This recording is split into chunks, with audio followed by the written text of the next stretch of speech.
اعوذ باللہ من الشیطان الرجیم بسم اللہ الرحمن الرحیم لقد صدق اللہ رسولہ الرؤیا بالحق۔ اب ایک شبہ کا ازالہ ہو رہا ہے کہ کچھ لوگوں کو یہ خیال پیدا ہوا ہوگا کہ رسول کا تو خواب بھی سچا ہوتا ہے اور وحی کے درجے میں ہے۔ حضور نے ہمیں فرمایا تھا کہ میں نے خواب دیکھا ہے کہ ہم عمرہ کر رہے ہیں تو چلو، اور یہاں ہم عمرہ نہیں کر سکے تو رسول کا خواب جھوٹا ہو گیا۔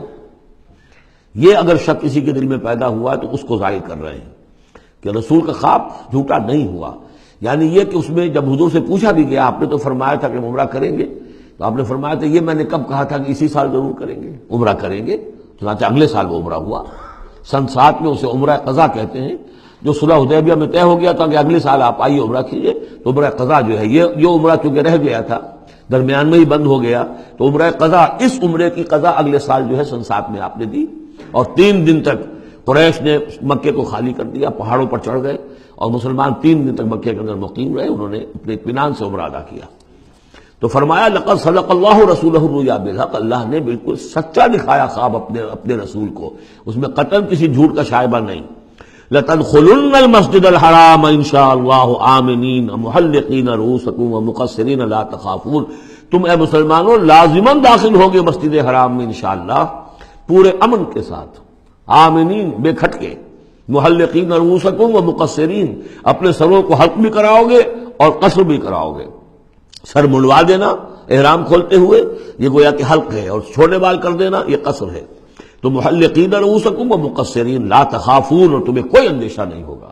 یعنی جو ہو گیا اگلے سال کہ بالکل مکہ خالی، کوئی اندیشہ نہیں، کوئی مٹ بھیڑ نہیں، کسی طرف سے کوئی تانا نہیں، کوئی بری بات بھی سننے میں نہیں آئی، اور وہ سب لوگ جو ہے وہ رہے اپنے پہاڑوں کے اوپر۔ فعلم ما لم تعلموا، تو اللہ جانتا ہے جو تم نہیں جانتے۔ فجعل من دون ذلك فتحا قریبا، تو اس کے بعد اللہ تعالی نے ایک بڑی فتح رکھی ہے قریب، یعنی یہ کہ اس کے فوراً بعد اس سے پہلے ورے، اس لیے کہ اس عمرہ قضا سے پہلے فتح خیبر ہوئی ہے، اور بہت جو مغانم کا تذکرہ ہو رہا ہے اس میں جو غنیمت آئی ہے بہت نمایاں، وہ غزوہ خیبر کی ہے۔ ایک تو یہ کہ یہودیوں کا گڑھ تھا، بہت مالدار تھے،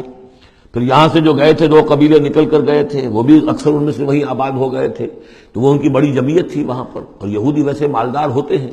تو وہاں پہ جو غنیمت ملی ہے مسلمانوں کو اس کے طرف اشارہ ہو رہا ہے۔ اللہ تعالیٰ نے اس سے پہلے کہ تم عمرہ قضا ادا کرو اور جب تم داخل ہوگے مسجد حرام، اس سے پہلے جو ہے اللہ تعالیٰ تمہیں فتح دے گا، نصیب کرے گا۔ اب وہ آیت آ گئی، هو الذی ارسل رسولہ بالہدی ودین الحق لیظہرہ علی الدین کلہ، یعنی یہ جو سلسلہ اب جا رہا ہے، صراط مستقیم، سیدھا راستہ کس منزل کی طرف جا رہا ہے؟ دنیا میں مسلمانوں تمہاری جد و جہد کی منزل کیا ہے؟ اللہ کے دین کا غلبہ، اس لیے کہ ہم نے اپنے رسول کو بھیجا ہی اس کام کے لیے۔ یہ سورہ توبہ میں آیت ہم پڑھ چکے ہیں، فرق صرف یہ ہے کہ وہاں پر تھا هو الذی ارسل رسولہ بالہدی ودین الحق لیظہرہ علی الدین کلہ ولو کرہ المشرکون، یہاں آخری حصہ ہے وکفی باللہ شہیدا، لیکن سورہ توبہ والی آیت جوں کی تم پھر سورہ صف میں آ جائے گی، وہ بھی اب زیادہ دور نہیں رہی ہے، وہ بھی ہم جلدی پڑھیں گے۔ تو اللہ نے تو بھیجا ہے اپنے رسول کو صلی اللہ علیہ وسلم الہدا دے کر، یعنی قرآن حکیم جو ہدایت کاملہ ہے، نو انسان را پیام آخری حامل او رحمت للعالمین، هو الذی ارسل رسولہ بالہدی ودین الحق، اور دین حق دے کر بھیجا ہے۔ یہ دین کی بات کیجئے، اب دیکھیے الدین، ان اقیم الدین، اللہ کے دین کو قائم کرو۔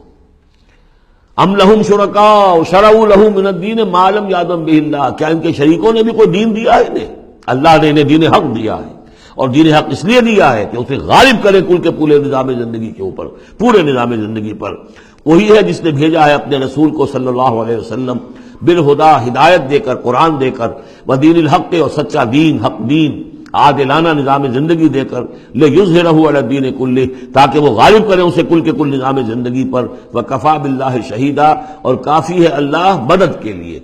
عام طور پر ترجمہ یہاں پر گواہ کا کیا گیا ہے، آپ نے دیکھا ہوگا، لیکن یہاں اس لفظ شہید کا مطلب جو مدد کے ہے۔ اس کے لیے یہ کہ نوٹ کیجئے جو سورہ بقرہ کے 30 رکوع میں آیا تھا،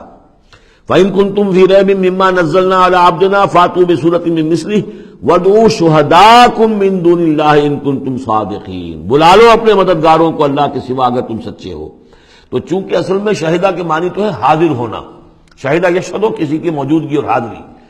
جو موجود ہوتا ہے وقوع پر وہی صحیح گواہی دینے کا اہل ہے، اس لیے اس کے معنی گواہی کے پیدا ہو گئے، اور جو موجود ہو وہی آپ کی مدد بھی کر سکتا ہے، اس لیے اس کے معنی مددگار کے بھی ہیں۔ آپ کا کوئی دوست ہے، بڑا آپ کا بہی خواہ ہے، لیکن جب آپ پر کوئی ستم ہو رہا تھا، ظلم ہو رہا تھا، زیادتی ہو رہی تھی، وہ موجود ہی نہیں تھا بیچارہ، وہ کیا کرے گا؟ آپ کی مدد نہیں کر سکتا۔ تو مددگار بھی معنی ہے لفظ شہید کے۔